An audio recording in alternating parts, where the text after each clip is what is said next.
Welcome to video 2 of the Copilot in Business Central series. And we are going to look a little bit more into the side of AL programming.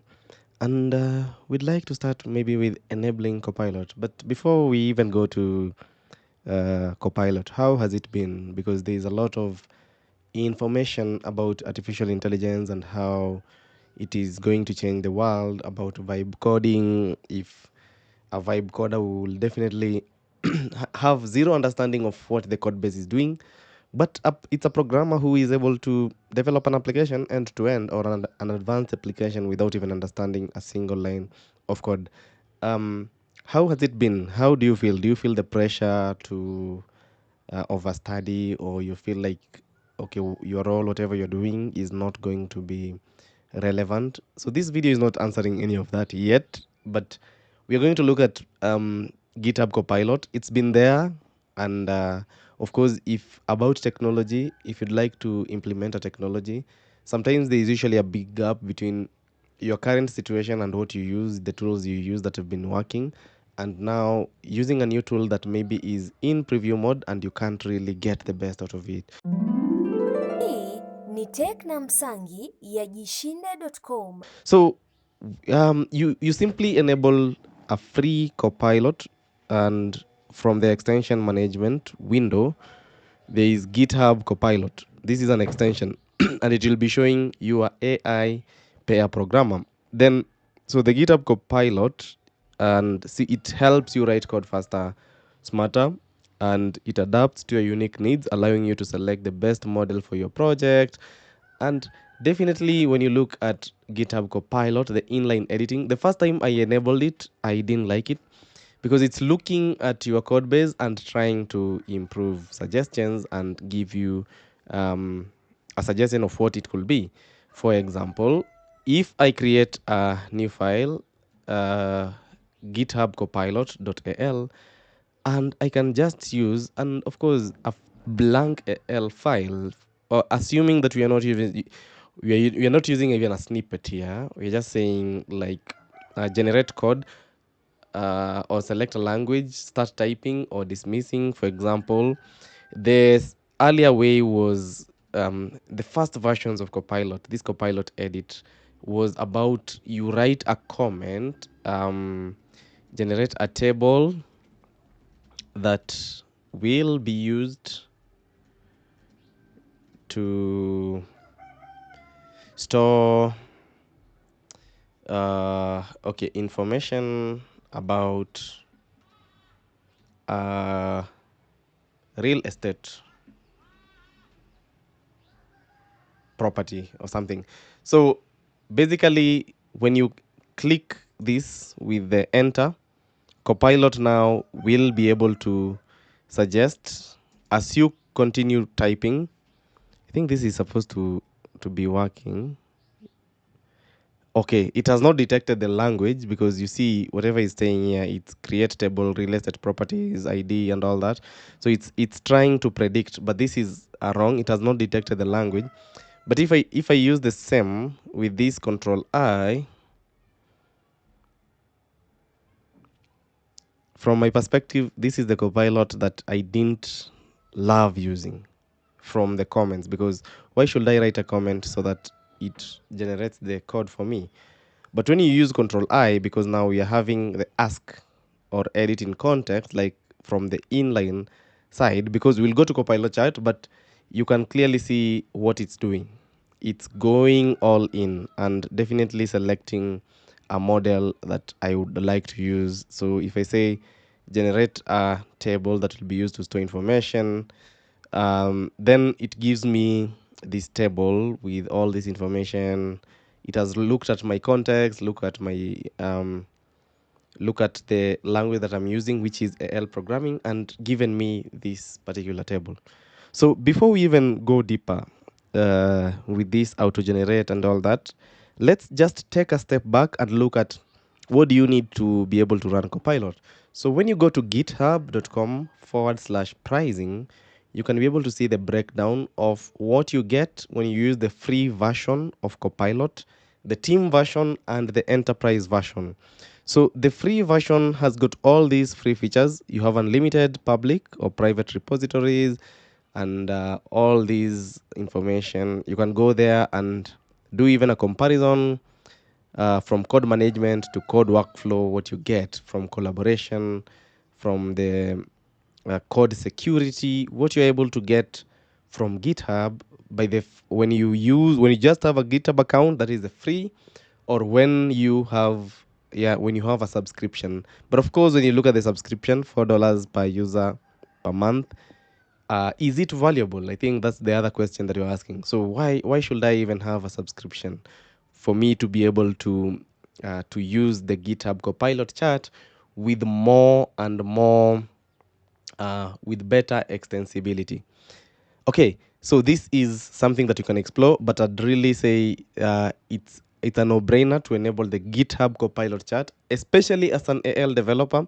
Here is the reason: you have artificial intelligence within your IDE, within your Visual Studio Code or your favorite IDE, within your integrated development environment. You have your code, and instead of querying or copying your code and taking it to maybe cloud.com or Git, ChatGPT or Gemini, you have your code.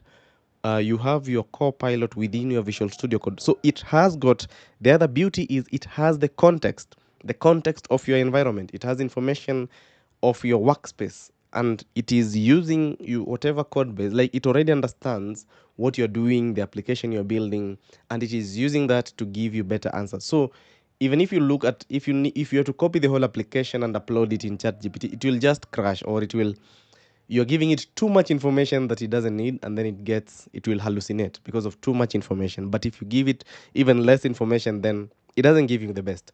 So definitely, it's a no-brainer to have Copilot in your day-to-day application or your coding.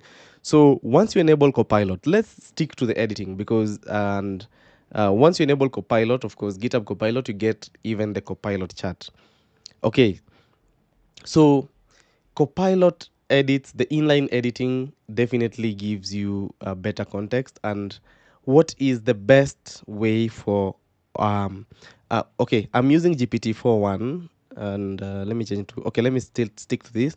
The ask, for me, I envision it as something that this normal way we chat with ChatGPT is the same way that you will chat with the Copilot chat. So there are different modes. There is ask, there is agent, and there is edit. So I'm going to touch a little bit on ask, not detailed, but just to use the ask to be able to get information about my file. And what I'll do today is, let me just query. So how can I better utilize the GitHub Copilot inline editing? So the inline editing, how can I better utilize the inline editing? So with the chat, assume now this is something that you can use to learn. Picture it as your normal chat GPT, where I'm just learning something. I need the information about editing. I need this information about how to do something. So this is your go-to. Instead of going outside for chat GPT and all that, you can still use it inline and you get your answers, and you still have the options to apply.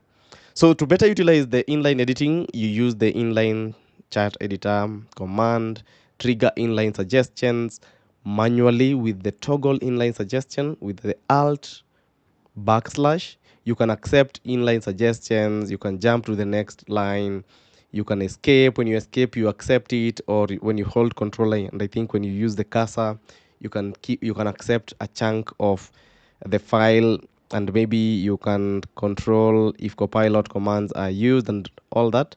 So the inline editing has got all these features that you are able to use, maybe variable naming, from variable naming to other small features. So let me just use a code unit. It will make most sense, because we can create a procedure. For example, create a procedure to validate an email address or email addresses. So you see already the inline editing is at work. Create a procedure to validate in email addresses, and it's already uh, suggesting a procedure. Of course, now this is where now we get to understand in terms of the model, maybe cloud will be the better because it's giving me a C sharp like code. But now the big question here comes: this inline editing. Why do we have still some developers who disable it? Because when I speak with a few developers at that time, maybe 1 year or 2 years ago, or not even recently, but there are still people who don't use it because they're like, no, Copilot, that's not what I mean. And I don't want you to be enforcing me to do something. And the other complaint that was that this Copilot, it's like someone is nagging me in my ear, trying to tell me what to do. I'm trying to write a variable the way I want. It's already trying to suggest. It's working too hard, and it's not really adding the value for my application. Of course, for the basic things like validate an email, get an integer conversion, those are basic things that you can do, which I already know how to do it. But now the complex things that need me to think. So from here, I need this procedure to move to this place. From this place, I need this procedure to move to this place, or vice versa. I need from here, I need to control how the flow is, and it can make you maybe to be frustrated and be able to disable it. But don't disable it yet, because in the next video we are going to look at now the ask mode versus the ask mode specifically for the Copilot chat, and why now the Copilot chat is even a better version that will even make your life much better. If you're already using it, of course, you'll let us know how you use it in a better way to give you a better result. But um, stay tuned for the next video because we are gonna look at the ask mode for the GitHub Copilot. I'll see you in the next video. If you enjoyed this video, make sure to like, subscribe, and ring the notification bell so that you don't miss the next one.